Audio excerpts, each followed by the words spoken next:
I've cracked some money again because apparently that's just how I deal with things these days. And I'm also sitting down because I think we're probably going to be here for some time because today we're going to be discussing the first season of Supernatural. Watching the pilot of Supernatural is actually a core memory for me. It aired in 2005 and my mum saw the adverts for it and insisted that my dad record it on a VHS player, mind you. So my dad stayed up and watched it that night, recorded it, and my mum watched it the next day. And when I got home from school, she was insistent that I watched this recording. She said that I'd love it. I loved getting spooked, and she also said that I'd love the main character, Sam. He was exactly my type. And so that weekend, I got up, my parents were at work, I sat down to have my breakfast, and I plugged in Supernatural Season 1, Episode 1, the pilot. Yeah, and that was kind of it for years to come, to be honest. I was obsessed. Supernatural was just this quintessential part of my childhood, and I absolutely adored every minute of it. It's not that I ever really started disliking Supernatural, it's just that as I got to be a teenager, and especially in my late teens, other things just started to seem more important than tuning in for Supernatural every week. And so I stopped watching it around the middle of season 9, but I still watched the occasional episode that had like characters that I liked in it, and I would try and watch the first episode and the finale. Still, I kept up with the show through memes and clips, and I watched every video essay there was to watch on the finale when it aired, though I never experienced anything past the halfway point of season 9 myself all the way through, like none of the seasons. So my Saturn return is coming up, and for any of you that aren't astrology girlies, all that means is that I'm going to turn 30 in less than 5 years, and I'm panicking about it. So I've got this sense that I need to complete the things that I've started in order to get to this new phase of my life, right? And one of those things is Supernatural, the whole 15 seasons. So in the last year, I dedicated myself to watching the first season of Supernatural. I have just finished it. My galaxy brain cannot handle watching an entire show all the way through for many reasons, and so there were many gaps taken in between. But here we have arrived, and I'm going to be talking about it now instead of completing the full 15 seasons and then talking about it like I would love to do, so that I have the full context and can talk about things with hindsight. Because I assume that 15 seasons of a show are going to run together quite easily, and I will have no idea what I'm talking about in like season 3 when I get to the end of this. Please excuse me if I say something that sounds stupid, not given the context of anything after season 9, and things before that, in all honesty, being quite blurry as well. I have watched the first 5 seasons many a time, because everybody knows that's like what was originally supposed to be the whole show.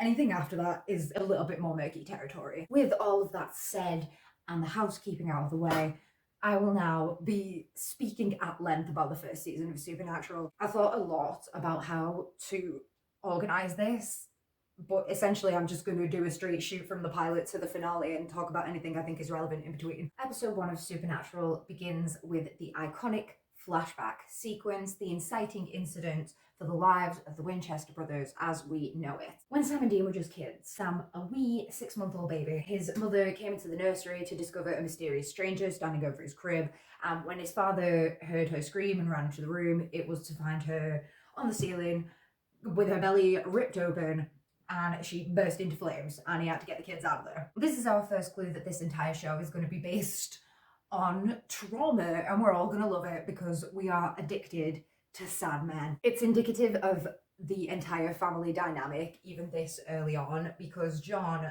Sam and Dean's father, runs outside, passes Sam the baby to Dean, the like 9-year-old, and runs back into the danger of the house to try and rescue his wife or like catch the thing that did this to her, possibly endangering himself and leaving his 2 kids orphans instead of just traumatized by the death of their mother. But luckily for us, do you know what? I'm not even going to say luckily for us because fuck John Winchester, but we'll get there.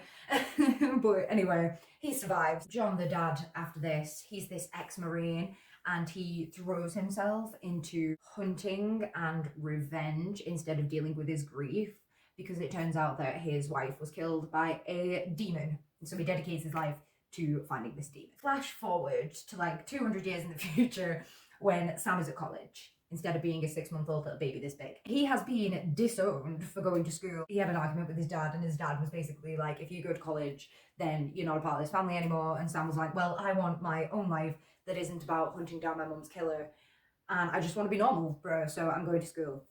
and he hasn't spoken to them since. He just wants to escape the lifestyle that he's used to with his dad, and he's kind of suited to being normal. Like, he's got friends and a girlfriend, he's really good at school, he's nerdy, he's techie, he becomes the brains of the operation as the season goes on. Enter Dean Winchester. He sneaks in one night to see Sam after not seeing him for all these years.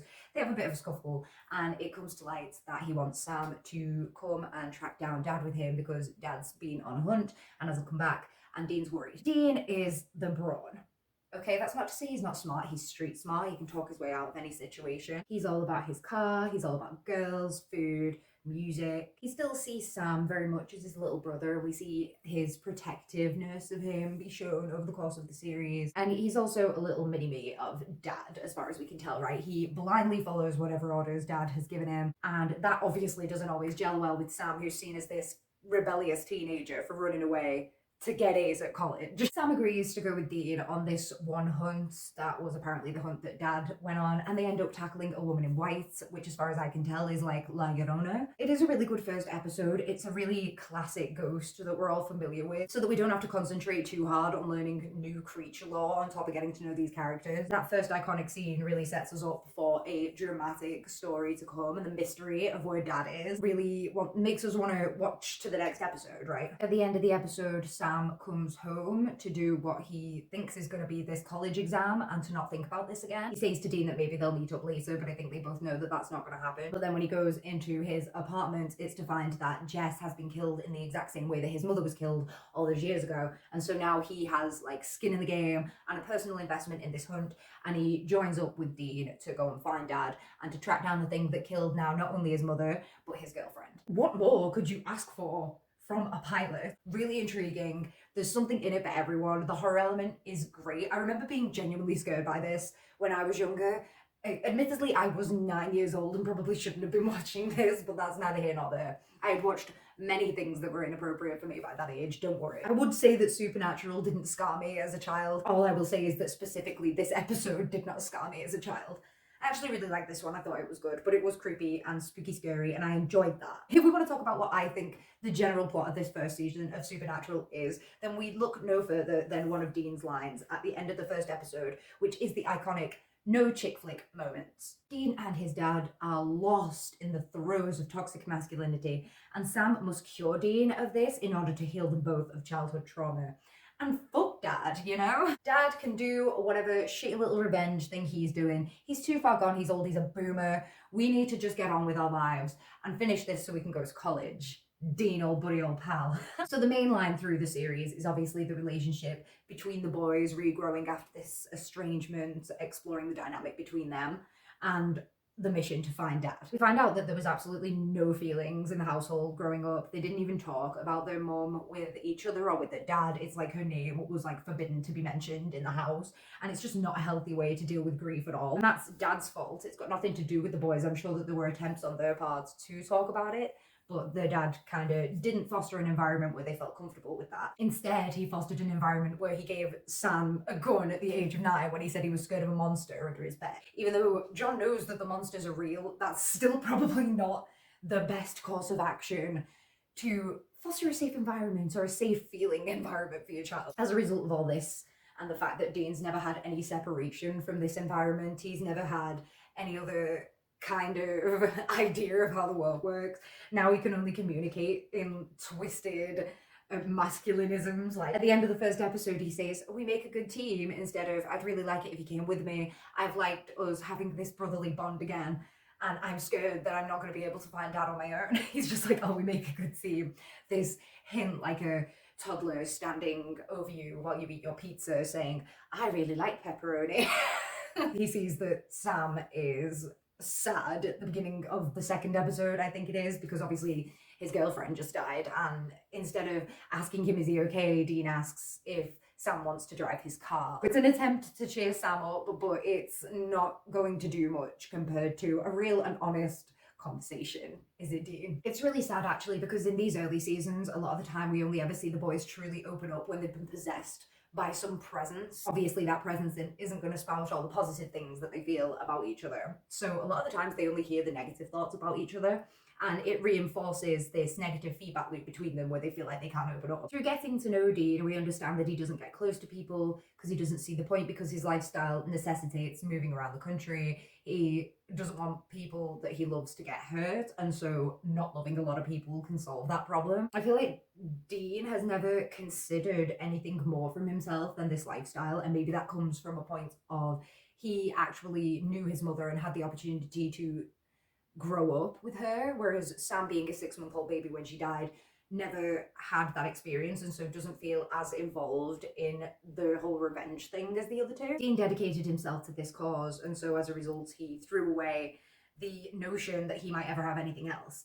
And that's why I find it interesting when in Bugs he disses the whole idea of suburbia and says that he'd rather have their family over normal any day, because he's in denial, I guess. He shuns this lifestyle because he doesn't want to lust after it. He doesn't even want to consider it for himself because he doesn't think, I guess, that he deserves anything more than the life that he already leads, at least until the job is done. The show is careful not to make Dean too much of a Chad, because I feel like if they made him any more of an arsehole on top of the fact that he's already so feelings averse, it might make him unrelatable. Even though we see that Dean likes girls, we see him strike out more often than not, and when he does get a girl, it's his softness and his compassion that is what gets them in the end. He has a relationship with this girl called Cassie in Route 666, and it's this tragic relationship where he genuinely couldn't help himself from falling in love with this girl, and yet they're never going to be together because he's dedicated himself to his dad and this mission, and he's never going to come back to where she is. Also, like, before all this, she was the only girl that he ever opened up to about the fact that he and his family hunt ghosts, and she didn't believe him and didn't speak to him for some time until she had a paranormal experience herself and then started to believe him. So you can understand how his feelings of not being able to get close to people have been reinforced by that. Dean's also scared of flying, which is played for laughs, but it is also obviously a weakness. And it's funny, this subversion, right? Because he's really badass when it comes to fighting ghosts, and then something normal that a lot of us do all the time, flying, he's terrified of. All of this tragic and dramatic behavior stems from Dad. Dad is the one who enforced the rules when they were younger and has made the boys into who they are. Dad's this ever-looming presence in the first season, even though he isn't really there for a lot of it. We find out from somebody else, not Dad, that Dad was proud of Sam for going to college, and Sam's surprised. He gets upset about it and talks about how Dad could have told him himself, and Dean was like, well, you could have reached out too, like, the phone line goes 2 ways or whatever. But we all know, I'm sure, that it's the onus of responsibility is not on Sam to reach out when his dad has kicked him out of the house as a full-grown fucking adult, bro. So my first notable episode is episode 5, and this episode explores an urban legend that I'm sure we're all familiar with, and that I will not be saying the name of, because this is the episode that traumatized me as a child. I think now it was a combination of the fact that it was such an emotional episode and I was so emotionally involved in this as a 9-year-old. And it's genuinely fucking freaky, and I had like a nightmare about it that night, and still to this day, I'm not saying that shit. So, episode 5. In this episode, we eventually find out that the ghost is targeting people who feel guilty about a death, and so Sam says he can offer himself up as like bait because he feels guilt about the death of his girlfriend, Jess. And it's because of this that we find out that Sam was having prophetic dreams about Jess's death before she died. It's an important plot point for later, but what I want to discuss about it now is that Jess's spirit, I guess, appears at the side of the road at the end of the episode. And this is a really important moment for me because I love Sam so much. I don't know whether I've mentioned that yet, and if I haven't, I have gone 21 minutes without mentioning it, which is really impressive for me.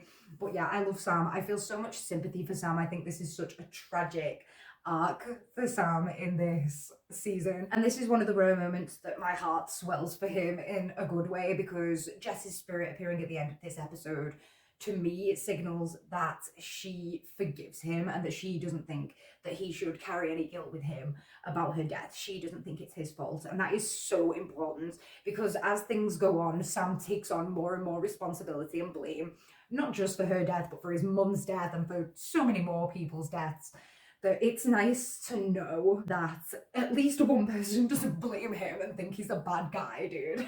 Because Sam, Oh my god, I'm trying really hard not to get off script here because I have so much to talk about already and I can't be skipping ahead and talking about things that aren't relevant anymore. But rest assured, I know that Sam ended up getting treated like shit by the show, and I didn't realise it as much when I was younger, but as I've come to think about it as an adult and to understand like film and our TV, I guess, and like the tropes of that, I understand that Sam got shit on. And so when we look back and we see rare moments where Sam was was coddled like the precious little cinnamon roll, too good for this world that he is, we like it. We have to be grateful for it. Now we're going to skip ahead to episode 9, which is called Home, I'm pretty sure, and it's the episode where the boys end up returning to their childhood home because Sam's visions come back again, and he's having visions of this house where they used to live and the new family that's living there, and something horrible is going to happen to them. So they get back to their childhood home, and the people who are living there now are basically having a little bit of a poltergeist situation. There's this big fiery ghost in the closet that they think is the source of all the trouble. Team up with this psychic called Missouri, who they found through their dad's journal. Dad's journal is actually a really important MacGuffin in this first season. I don't really have a lot to say about it other than it's like the boys' Bible that their dad left in their possession. Missouri is an iconic character. Any woman character that came out of the woodwork and decided to put Dean in his place was a favourite of mine when I was younger. And she also coddles Sam, which is nice. And she's got some of the best lines and the greatest delivery. And I think she's great. And I hope she comes back in the future. I think it's a really great subversion that at the end of the episode, we discover that the fire ghost in the closet was not the source of the trouble, but that there was a poltergeist in the house. And the fire ghost in the closet was actually trying to protect the people in the house, and turned out to be the ghost of Sam and Dean's mum, because obviously she died in a fire. A really, really great subversion there, and really emotional when the flames kind of die out and it's revealed that it's their mom, and she like goes over to Sam and says, "I'm sorry," and it's like, what is she sorry for? What's gonna happen to my boy? At the end of the episode, we find out that their dad was there the whole time, like hiding out in Missouri's back room, and just didn't help or say anything or like send them a text saying that he was okay, because he'd like heard physically how worried they were for him. And I hate him.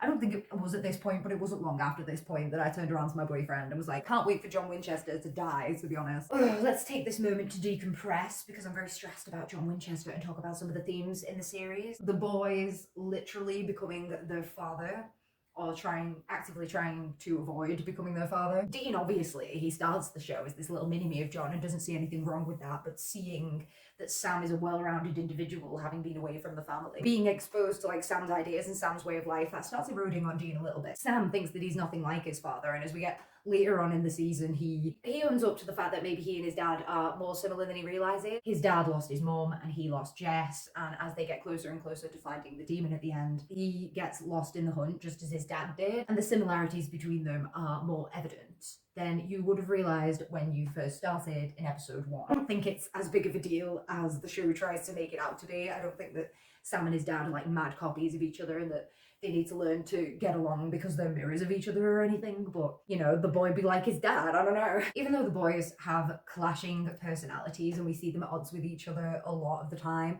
when there is a threat against them, they always come together, they are united. A big thing here in the middle of the season is this whole idea of truth versus lies. Sam lies to his friends when they're investigating the skinwalker and tells them that Dean's a policeman, and then all of his friends are really upset because they basically fucked with a crime scene and it was Sam's fault. So lying there did him no good, and he's very much usually wants to tell the truth to people, but the reason that he lied in that situation is because his hunting life was overlapping with his normal life and he wanted to keep them separate. That kind of leaned into Dean's point about how you couldn't have normal if you were going to lead a hunter lifestyle. There's all these conflicting ideas going on in the show. It's a very complicated thing to talk about. I don't know if you've ever tried it. Episode 11 with the Scarecrow is another one of my favorites, just because I think it's just so Stephen King with this small town in the middle of nowhere. They sacrifice people who pass through like once a year or once every few years to this Norse god who possesses the body of this old scarecrow in a field to kill them. It's really sick and it's a little bit silly, but it's classic and I love it. All of these episodes in the early seasons, they feel like little short horror films in their own right with like all the cliches, but then it's got the cowboy-esque element of the boys roaming around the US taking care of problems, right? Anyway, that's not what I'm supposed to be talking about. The reason this episode is relevant is because the boys actually split up in this episode. Dad, who we haven't really heard from the entire season, has just been leading the boys on this wild goose chase. He texts them with some random ass coordinates, and Dean obviously is like, well, Dad's told us to do something, we're gonna go and do it, right? And Sam's like, no, dude, you're an idiot. Now I'm gonna go and find Dad and find out what the fuck is going on. Because we are 14 episodes into this season and still no closer to actually tracking him down. I need to do something that moves the plot forward, bro. Dean actually ends up letting Sam go because, unlike his dad, he doesn't want to control Sam. He wants Sam to have this normal life. He just needs his help right now. I mean, he understands he can't force Sam to help him, and so he lets him go his own way. It'll be interesting to see if this attitude changes as the entire series goes on. One of the characters in the Scarecrow town says something like, sacrifice is giving up something you love for the great good. I really like it when Supernatural gives these really important lines to throwaway characters that kind of perfectly encapsulate the point or the theme that the narrative is trying to make at that particular time. I'm pretty sure this woman is saying this about sacrificing her niece or something to the Norse god, which isn't particularly good, but this is obviously comparable to Dean letting Sam go at the beginning of the episode, the greater good in that case being Sam being able to live his own life and be his own agent and make his own choices, blah, blah, blah. And it's also comparable to the end of the episode when Sam decides to go back and continue the mission with Dean. And in the long run, choose hunting over a normal life, which the narrative frames as heroic and I think is tragic.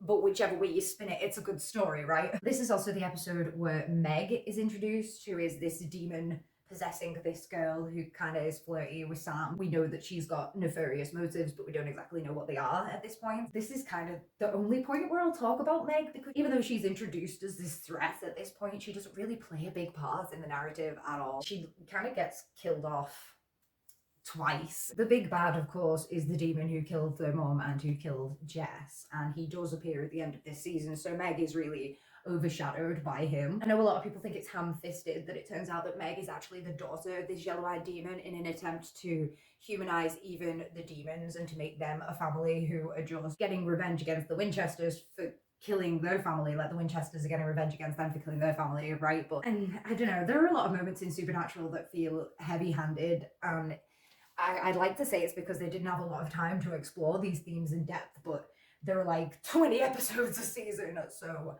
I don't know. I know a lot of people would say here that maybe we should have cut out Bugs, but unpopular opinion, I actually think Bugs is a good episode, and I think that it was important character-wise because of Sam's relationship with the kid in that episode, and Dean understanding that Sam had a very different view of their childhood than he did. I don't know if there is any episode in this first season that I think could be replaced by something else. So if something seems a little ham-fisted, you know, maybe we should have made it 25 episodes. I don't even know, are there even 20 episodes or are there more? I don't even know anymore. Let's talk about episode 14, which is another one of my favourite episodes and is also law relevant. So I love that I'm not just bloating this way beyond anybody's comprehension. This episode is about Sam and his ever-developing psychic powers, his visions. He starts having visions about people who are dying, and it seems like it's a ghost. But when they get there, it turns out it's a kid with telekinesis who got treated horribly as a child and is now taking revenge on people thanks to his newfound powers. He's basically Carrie. His name is Max. The boys try to help him, but tragically, at the end, they can't, and he ends up taking his own life. So let's shelve that heavy subject for a second and talk about Dean's reaction to Sam's visions in general. He's clearly freaked out about it and doesn't know how to handle it. It's weird because obviously they've encountered people like Missouri who are psychic, and he didn't really see anything wrong with that, but now that it's happening to Sam, he's visibly scared and shaken. He does try to hide it from Sam, and it's unclear at this point whether it's brotherly love and he's trying not to freak Sam out. But we all know that Sam would probably rather have a conversation about it in order to not feel scared than just pretend that it's not happening. It's kind of impossible to ignore the visions at this point. It's a central part of the episode, and it's especially relevant because this other kid who has psychic powers is kind of a total psycho in an understandable way. Dean actually talks about fucking ganking this kid, right? Just killing this child because this child has killed people. And obviously Sam has to step in and be like, dude, this is like a boy, made some really, really bad choices, yeah, but like you can understand the circumstances, right? This, of course, is a central theme of the series. Dean has this black and white thinking when it comes to monsters. It's like, oh, this kid's killing people, he's bad, so we have to get rid of it, that's our job. Sam is a lot more empathetic, he sees the grey areas, and we all know that soon Dean will have to question whether Sam is the monster, and Sam's empathy for the monsters is ironic in hindsight. It's almost like he's already trying to see the good within himself as this monster that he will become. A couple of big reveals in this episode. Number one, there are other kids whose mothers died on the nursery ceiling in a fire, and Sam moves a cupboard using telekinesis, so he's maybe not just having visions but has other psychic powers as well. Love Dean's reaction to finding out this information, by the way, which is holding out a spoon and saying, "Bend this." Very funny. His attempt to make Sam feel better with humour. Again, it's this masculine, I guess, way of dealing with things, like not really dealing with the emotions head on, just trying to distract from them. Yeah, so the kid obviously turns a gun on himself at the end that he was originally going to shoot his stepmom with, and he does it right in front of Sam, who was trying to talk him down from doing something bad and trying to convince him that his life didn't have to be all pain. And obviously Sam was seeing himself in this kid, so these are things that he could have been saying to himself. And I think the fact that that happened in front of him, it's like, man, the writers really thought that Sam wasn't traumatized enough, I guess. Let the boy rest. Let him rest, please. The narrative actually gets quite nice from here, surprisingly. This is the section I like to call Healing Trauma. It features episode 18 for Dean, which is about this witch that eats kids, I guess. Kind of a Hansel and Gretel situation going on here, except not really. This is an episode that features more childhood trauma. This time it's Dean's.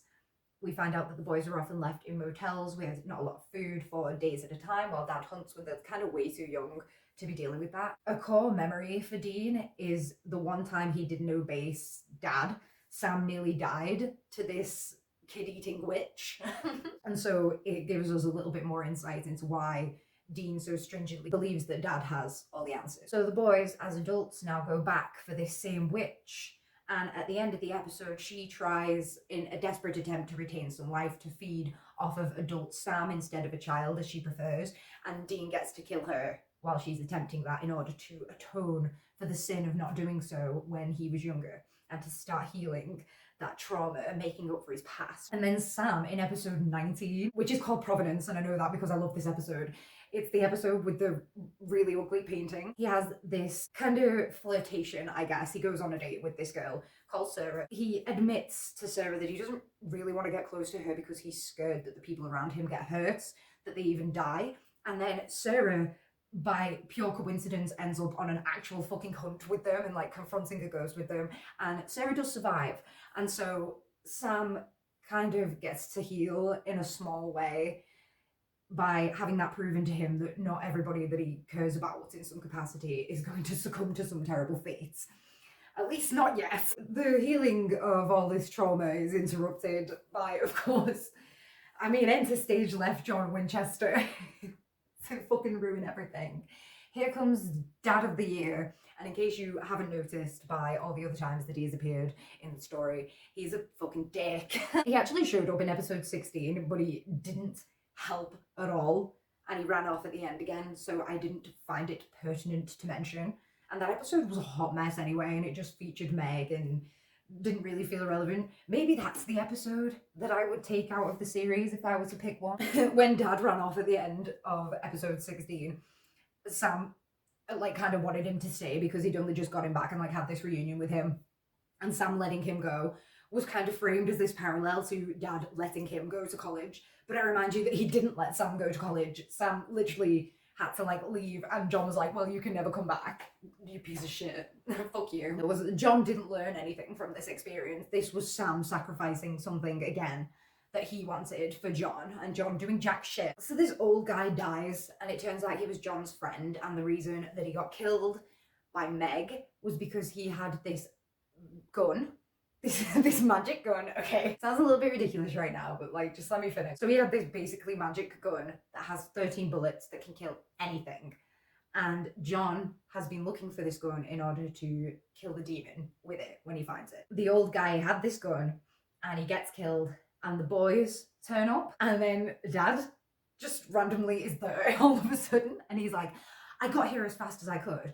And at first you think he's a dick because you're like, wow, you got here as fast as you could for this random old dude, and you didn't come as fast as you could when Dean rang you about Sam's visions, or when Sam rang you when Dean was literally dying a few episodes ago. But then you come to understand as the episode goes on that he didn't even care about this old man more than his sons. It was the fact that he knew this old man had the gun and he wanted to come and get the gun before anybody else could. So he didn't even care that his mate had died, and he didn't even really care that his sons happened to be there as well. He just wanted this fucking gun, bro. Father of the Year. This man is fueled by obsession and revenge. He thinks that that's somehow gonna atone for the fact that his wife is dead, even though it's definitely not gonna bring her back. Instead of honoring her memory in her sons and like looking after her sons and making sure that her sons have these fulfilling lives when they are literally her legacy, he doesn't like care about them. He openly admits later on that he stopped being their father and became their drill sergeant, bro. It's gross. He treats Sam really badly for just wanting basic information and asking questions instead of blindly following orders, and treats it as like this disrespect. And I really don't think that it's disrespectful to just want to know why we're doing something. Like, if my parents were to enforce a rule, I would want to know, just out of sheer curiosity, why that is a rule and what it is about that behavior or activity that makes it not okay, right? Because kids just want to understand the society that they're growing up in, right? And in this situation, Sam wants to understand the literal danger that they're running into. And what John doesn't seem to understand is that the three of them can't work as a team if they're not all equal, right? Because now that the boys are adults, that's just the way it has to be. Like, you have to treat them as equals, or it's just not going to work. You can't keep other people in the dark if you're trying to take down a demon or pull off some other grand scheme. Like making a video game, for example. Oh my god, am I doing this? Am I doing this? I might be doing this. Do y'all play Five Nights at Freddy's? When the creator of Five Nights at Freddy's turned over his creation to a whole studio instead of looking after the whole thing himself, the next game that came out, he has openly admitted, did not tell the story that he wanted it to tell, because he didn't tell this studio what the story was, and he just kind of told them what to put there, and then they kind of created a narrative from there that was not the narrative that he wanted. This guy, Scott Cawthon, he didn't kind of trust the studio to have all the information, and as a result this game came out flawed. And it's the same thing with the Winchesters. We always find a way to bring it back to FNAF in this house, I swear to God. But I feel like it is an apt analogy. Something is going to go wrong if the boys aren't clued in on all of the information. If they don't know what they're heading into and the dangers and the risks, then they're going to get themselves into hot water. So we get into finale territory now. The big final events before everything cools down and the whole thing goes off in a blaze of glory is that Dad gets possessed by the OG yellow-eyed demon that started it all, killed Sam's mom, killed Sam's girlfriend, and that they've been tracking down this whole time. And Sam has in his possession the Colt 45, the magical gun, loaded with magical bullets. And he can't shoot his dad. He doesn't allow revenge and the hunt to overtake him and make him fully into his father. He takes Dean's side and he chooses family over everything else, even if it means letting go of the demon and letting it get away. The whole episode kind of hinges on this moment where Sam comes in from another room and Dean has the gun pulled on his dad, and he tells Sam that he thinks Dad is possessed. Dad appeals to Sam, gives him the choice to take sides, and Sam, of course, sides with Dean because we've seen their relationship grow over the season, and we understand that the boys, though they can be at odds at times, always unite against a threat. And in this moment, well, I mean, like, in what universe was Sam ever going to side with his dad anyway? Like, what the fuck? That was only in question because he'd gone all starry-eyed because he thought they were going to have this big reunion and this big lovey-dovey talk. But, like, that hadn't happened yet, so fuck you, John Winchester, demon possessed or not. We also see Dean at the end of the season, like, stand up to his dad for what seems like the first time, because his dad comments on this new tone that he has. It's an important but small moment because it shows us that Dean really feels like he also, maybe a little bit too late, has grown up. He's lived on his own and done hunts without his dad for quite a while now, and he feels like he should have earned a bit more respect and autonomy from his dad, and he shows that by standing up to him. And, like, I love the way that the boys have, like, learned from each other this season, right? I love it. I love that they're both, like, on equal footing, and even though you could argue that Sam's more the main character because he's who we align with, he's the guy whose perspective that this first season is told from. But you can't say that, like, the narrative at this point favors one of the boys over the other, I don't think. So the whole season ends with the demon getting away because Sam shoots his dad in the leg. So it just kind of expels the demon from his body instead of upright killing his dad. Everybody's really beaten up. Sam's the least bad, so he gets them in the car, and starts to drive them to a hospital, and they get T-boned by like an 18-wheeler or something, the driver of which was possessed by a demon. And that's how it ends. Oh my god. It's a very dramatic end to it's the most cliffhangery dramatic ending that I think I've ever seen to a series ever. And Supernatural continues to mind blow with their cliffhangers sometimes. You know, they really knew how to do it on this show. So a little game that I am going to play as I go through these seasons is, what if it ended here? Because as Supernatural has so many seasons and the plot goes in so many wild directions, I think it'd be funny to kind of sum up what has happened so far and imagine that there is nothing after, and kind of see where the status quo is as we go forward. So obviously there's not a lot to unpack here. I think that the main plot of this, if this was all there was, would be the tragedy of Sam, right? And the tragedy of the family in like a broader sense. Sam, like I said, is the character that we're most aligned with this season. He's roped back into this lifestyle that he tried to escape and did successfully escape. This toxic environment that could be likened to an allegory of like an abusive household. He's roped back into this and he dies without resolving either like getting the revenge or having any kind of resolution to the family issues. And even though he rekindled his relationship with his brother, nothing came of it because they all die at the end. They all get fucking T-boned by a truck, bruv. The boys were making steps at the end there to heal this trauma, and then dad arrives to interrupt that progress and get them fucking killed. We all know that it's hard enough to change habits without the person who instilled those habits into us, i.e. a parent, coming along and kind of almost forcing us back into that role. And that's what happens at the end of this season. And it almost feels like almost all of the efforts that has been made is undone until that moment where Sam chooses to believe Dean about Dan being possessed.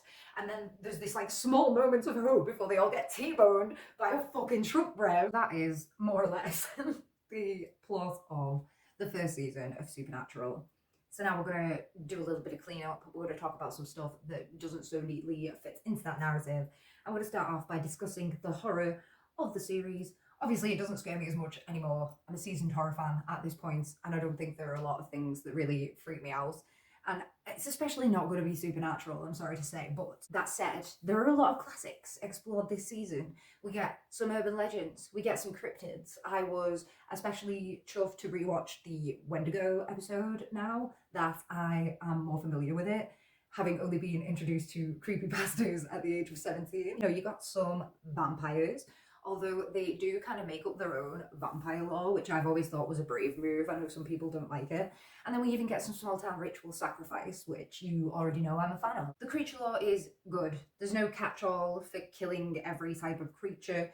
Even the cult, the magical gun, has limitations. It only has 13 bullets, so it's not like they can just have that forever and never have to think about anything again.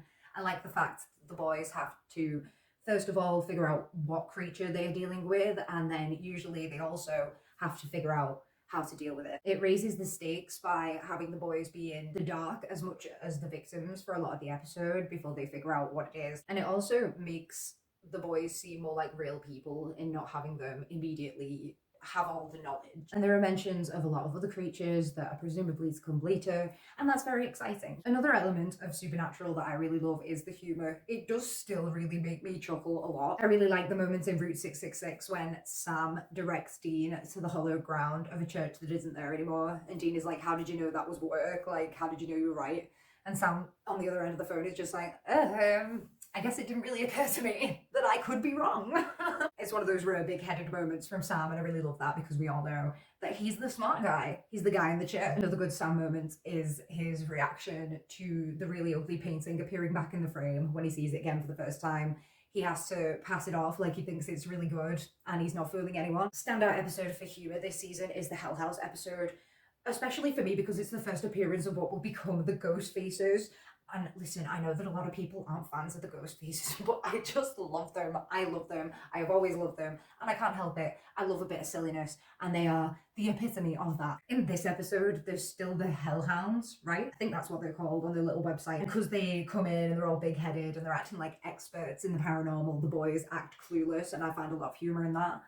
And this is also the episode where the boys are doing really shit pranks on each other, but we all like it when the boys act like kids and they act like brothers. We love that brotherly love aspect, and we love it when they get to let off a bit of steam and not be so serious. No chick flick moments, am I right? This last section, I don't even know what this is. This is just some stuff that I wrote down that I felt like I had to say, and it doesn't like particularly fit into any particular category or maybe even really make any sense. Let's find out. So over the course of this season, Sam is learning to get close to people again after the death of his girlfriend, which is something that is relatable, even if not all of our loved ones died via demon.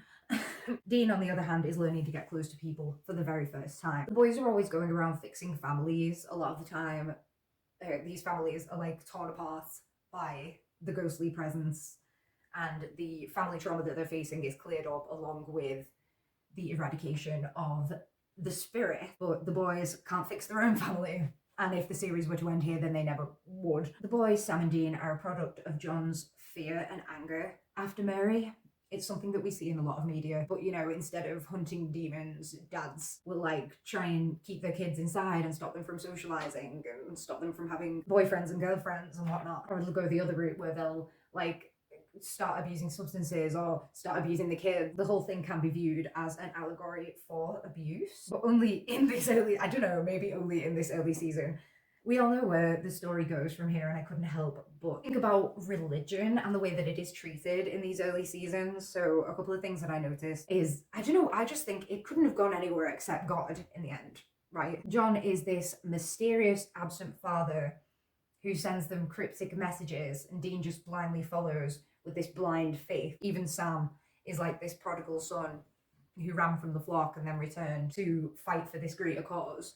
And they've got, at least like I said, I didn't even mean this, but earlier I called John's journal Sam and Dean's Bible, but even that, you know. There's this scene where they're in a church and Dean is like smirking and laughing and Sam is like paying respect, and that's kind of ironic considering where the series goes from here. Sam's relationship with religion is being explored even here, right, because he's the one who takes Dean to a faith healer when he's dying. And if you're wondering why I didn't mention the episode where Dean nearly dies, it's like, how many times is that going to happen? Like, I can't talk about it every time, guys, come on. We all know he was fine. Interestingly though, in the episode with the faith healer, he says that he chooses Dean because he has a job to do. And at the time, we just assume it's because the big guy upstairs knows that Dean hunts demons and is doing this great good. But ironic, considering where the series ended up and the job that Dean apparently has been raised to do. Oh my god, I've actually done it.